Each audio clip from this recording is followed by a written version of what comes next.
Hello students, आता आपण next practical बघणार आहोत इलेक्ट्रिकल ड्रॉइंग अँड कॅड या सब्जेक्टचं. तर तुमचं नेक्स्ट प्रॅक्टिकल आहे draw a line diagram using relative coordinate and relative polar coordinate method and using this command that is limits, units, line and arc. Okay, so आता आपण absolute coordinate method पाहिली होती. आता आपल्याला बघायची आहे रिलेटिव्ह कोऑर्डिनेट मेथड. आणि relative coordinate मेथडची तुम्हाला डायग्राम ड्रॉ करायची आहे आणि same as it is relative polar coordinate करायची आहे. आता ह्या दोघांमध्ये काय डिफरन्स आहे ते मी तुम्हाला सांगते, ते बघूया. सर्वात पहिले आपण आता तुम्ही इथे बघू शकताय. ओके, ही जी डायग्राम दिसती तुम्हाला, जी एल शेपमध्ये जी डायग्राम आहे ती आपल्याला ही डायग्राम रिलेटिव्ह कोऑर्डिनेट मेथड आणि रिलेटिव्ह पोलर कोऑर्डिनेट मेथडने ड्रॉ करायची. ओके, तर आता तुम्हाला माहिती होतं की ऍब्सोल्यूट कोऑर्डिनेट मेथडमध्ये आपण काय देतो, ओरिजिन देतो 0 0 सर्वात पहिले, आणि नंतर मग जी डायग्राम आपल्याला ड्रॉ करायची आहे त्याची आपण इथे मेजरमेंट देतो. ओके, पण रिलेटिव्ह कोऑर्डिनेट मेथडमध्ये काय करणार आहे, आपल्याला रिलेटिव्ह कोऑर्डिनेट मेथड आणि रिलेटिव्ह पोलर कोऑर्डिनेट मेथड आपण कशाने डिनोट करतो, कसा काय तो डिफरन्स समजतो की ती ऍब्सोल्यूट आहे की रिलेटिव्ह. बिकॉज आपण जी रिलेटिव्ह आहे त्याची जी डायमेन्शन आहे स्टार्टिंगला आपण ऍट तिथे पुट करतो. ओके, त्यानुसार आपण काय करणार आहे, त्याचे डायमेन्शन देणार आहे. ओके, तर तुम्ही आता बघू शकताय की याच्यामध्ये आता मी तुम्हाला सांगितलं की आपण कसं ऍटने दर्शवणार आहे. ओके, तर मी इथे ऍट पुट केलेलं आहे. आता सर्वात पहिले आपण काय करणार, रिलेटिव्ह मध्ये पण 0 0 आपण जे पहिले स्टार्टिंगला ते घेणार आहे. पण ऍब्सोल्यूट मध्ये काय असतं की आपण 6 0 घेतल्यानंतर की मग आपण काय करतो, जी वायची व्हॅल्यू आहे ती परत इथे पुट करत चालतो, जी एक्स एक्सिसला असते. बरोबर, पण रिलेटिव्ह मध्ये काय करणार आहे आपण की ऍटने पहिले रिलेटिव्ह आपण दर्शवतो की ऍट घेतलाय म्हणजे आपण कोणती मेथड यूज करतोय, रिलेटिव्ह करतोय. मग रिलेटिव्ह मध्ये तुम्ही बघू शकता की मी काय केलंय, सर्वात पहिले ही जी डायमेन्शन होतं ते कितीचं होतं, तुमचं 6चं डायमेन्शन बघू शकताय तुम्ही.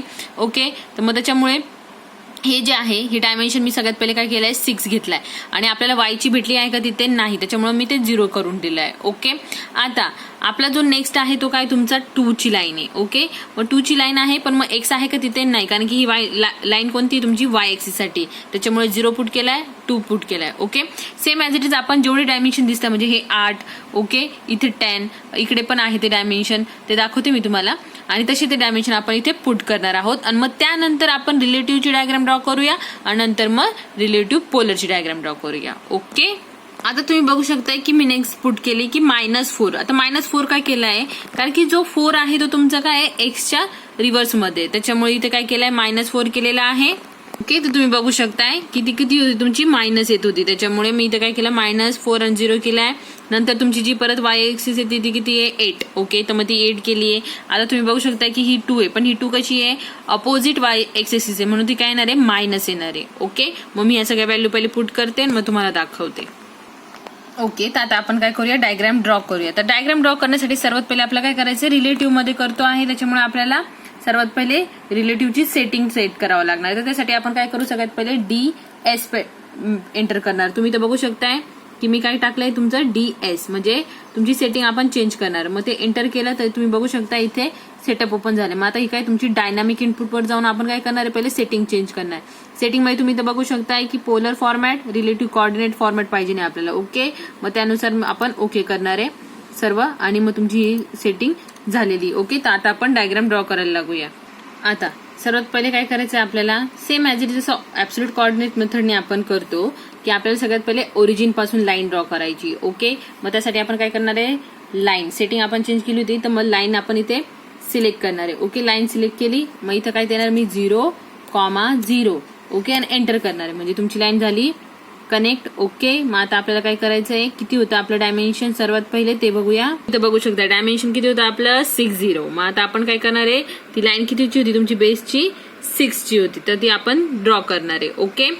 ओके, तर आता आपण काय करणार आहे, 6 ची लाईन ड्रॉ करणार आहे. त्यासाठी आपल्याला काय करावं लागेल, @ सर्वात पहिले @ देन 6, कारण की आपण पोलर मध्ये रिलेटिव्ह मध्ये करतोय त्याच्यामुळे @ करणं कंपल्सरीच आहे. तुम्ही बघू शकता इथे @6, 0 होती. ओके, मग ती एंटर केली तर तुम्ही बघू शकता लाईन तुमची ड्रॉ झाली आहे. ओके, मग आता व्हर्टिकल लाईन तसेच आपण त्या प्रकारे सगळ्या ड्रॉ करून घेऊया. ओके, मी ड्रॉ करून घेते आणि मग तुम्हाला डायग्राम दाखवते. आता जी व्हर्टिकल होती ती बघू शकताय, मी तुम्हाला 1-2 डायग्राम म्हणजे लाईन ड्रॉ करून दाखवते, मग पुढची मी पुन्हा डायग्राम ड्रॉ करते मग तुम्हाला दाखवते. ओके, आता जी व्हर्टिकल होती ती किती होती तुमची, 0 2. बरोबर, मग आपण सर्वात पहिले परत काय करणार, @ ओके, मग परत 0 आणि 2. ओके, एंटर केली, आली लाईन ड्रॉ झाली. ओके, मग अशा प्रकारे आपण काय करू, सर्व डायग्राम पहिले ड्रॉ करून घेऊ. ओके, आणि मग मी तुम्हाला डायरेक्टली डायग्राम दाखवते. ओके, तुम्ही आता बघू शकताय की मी पूर्ण डायग्राम ड्रॉ केली आहे आपले जे मेजरमेंट्स होते ते घेऊन. ओके, तर ही मेथड झाली आहे तुमची रिलेटिव्ह कोऑर्डिनेट मेथड. ओके, जशी मी तुम्हाला स्टार्टिंगला 2 दाखवली, म्हणजे एक एक्स एक्सिस आणि एक वाय एक्सिस दाखवली, त्यानुसारच तुम्हाला ऍट एंटर करून आणि जी डायमेन्शन मी आधी दाखवले होते त्यानुसार तुम्हाला ही डायग्राम ड्रॉ करायची. आता मी तुम्हाला पोलर कोऑर्डिनेटची डायग्राम दाखवते. ओके, आता तुम्ही बघू शकताय की ही काय तुमची पोलर डायग्राम आहे. ओके, आता पोलर डायग्राम का यूज करतो, आपल्याला काय करायचंय, जशी ती डायग्राम यूज केली आपण डायमेन्शन देऊन. ओके, ती होती तुमची रिलेटिव्ह कोऑर्डिनेट मेथड. पण पोलर कोऑर्डिनेट मेथड मध्ये कधी, म्हणजे तुमचा जो सर्कल असता त्याच्यानुसार आपल्याला जे तुमचे जे अँगल्स आहेत त्याच्यानुसार तुमची ती डायग्राम आपल्याला ड्रॉ करायची, जशी मी तुम्हाला ती आधी दाखवली तशीच. ओके, आता हे का दिलेले आहे याच्यावरून आपल्याला समजेल की कोणत्या अँगलला किती द्यायचं आहे. ओके, म्हणजे तुमची जर अशी एक लाईन जाते, व्हर्टिकल लाईन जाते, म्हणजे ती तुमची 90 डिग्री येणार आहे. म्हणजे तुम्हाला डायमेन्शन किती द्यायचं आहे, मग त्याचे अक्रॉस की सपोज 10 आहे तर मग 10 आणि 90 degree. Okay, same as it is. Suppose अशी व्हर्टिकल जाते तर 180 येईल, अशी जाते तर ती 270 येईल.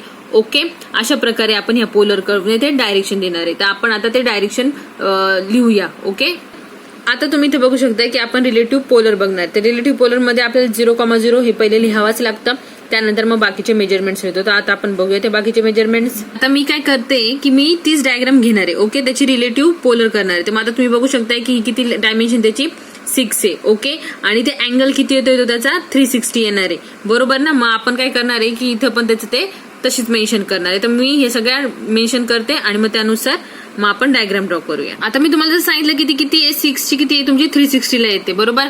मग आता मी काय केलं, मग परत ऍडचा सिम्बॉल, कारण की आपण रिलेटिव्ह पोलर घेतोय, मग ऍड केल्यानंतर मग अँगलचा सिम्बॉल दिलेला आहे तो एक, आणि त्याच्यानुसार मग त्याच्या तिथं 360 असं आपण सगळ्यांचं लिहून घेणार आहे की हा 2 चा अँगल किती, 4 चा किती, 8 चा किती, परत इकडे 2 चा किती आणि 10 चा अँगल किती. ओके, त्या डायग्राम वरून जशी मी तुम्हाला ती पोलरची डायग्राम दाखवली त्याच्यानुसार. तर मी आता हे सगळे अँगल पहिले लिहून घेते. आता तुम्ही बघू शकताय की मी प्रत्येक अँगलनुसार तुमचे जे मेजरमेंट्स होते ह्या डायग्रामचे ते मी तिथे ठेवले. ओके, म्हणजे आता 6 ला 360 येत होता, 2 ला 90 येतोय, तुमच्या 4 ला जो 4 आहे खाली, ओके, तो किती जातोय तुमचा 180 ला जातोय. ती जी पोलर डायग्राम नुसार आहे ते आपण इथे लिहिलेलं आहे. आता आपण काय करू, पोलर डायग्राम ड्रॉ करूया. तर आता आपण काय करूया, डायग्राम ड्रॉ करूया. सेम ॲज इट इज तुमचा एक्स आणि वाय एक्सिस आहे. सर्वात पहिले आपल्याला काय करायचं आहे, लाईन घ्यायची आहे. लाईन मी एंटर केली, ओरिजिन घेणार आहे आपण 0 0. ओके, त्या चॅटनुसार.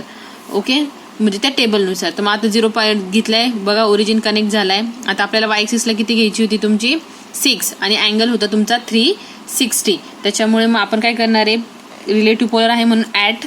ओके, ऍट केला, मग मी घेईन 6. ओके ओके, तर तुम्ही इथे बघू शकताय की किती घ्यायचं आपल्याला अँगल 6. मी तर 6 घेतला. ओके, आता आपल्याला अँगल घ्यायचा आहे म्हणून मग आपण काय करणार आहे, इथे कीबोर्डवर बघू शकताय तुम्ही की अँगल आहे. तर मग आपण शिफ्ट आणि तो अँगल घेणार आहे. ओके, शिफ्ट आणि अँगल घेतला, किती होता तो 360. एंटर केला, मग ही झाली तुमची लाईन ड्रॉ एक्स एक्सिसची. सेम ॲज इट इज व्हर्टिकलची करणार आहोत, ती करून घेऊया. ओके, तर आता व्हर्टिकलची बघूया. व्हर्टिकलची किती होती तुमची परत 2. तर मग ऍट आपण काय करणार आहे 2, परत अँगल देणार आहे आणि 90 होता. ओके, तर 90 देऊन अँगल केला. ओके, तर मग ही तुमची लाईन ड्रॉ झाली. Okay, same as it is. आता मी काय करते, सर्व ड्रॉ करते आणि मग तुम्हाला फायनल डायग्राम दाखवते. ओके, तर तुम्ही इथे बघू शकताय की मग ही डायग्राम ड्रॉ झाली. सेम ॲज इट इज ती डायग्राम ड्रॉ केली आहे मी, कारण की कन्फ्युजन जास्त होऊ नये. ओके, तर कन्फ्युजन होऊ नये म्हणून मी तीच डायग्राम ड्रॉ केलेली आहे. ह्या पद्धतीने तुमची रिलेटिव्ह कोऑर्डिनेट मेथड आणि रिलेटिव्ह पोलर कोऑर्डिनेट मेथड ही तुमची डायग्राम जे आहे, हे जे प्रॅक्टिकल आहे ऑटोकॅडचं ते झालेलं आहे. आय होप तुम्हाला दोन्ही पण मेथड समजल्या असेल. Okay, thank you.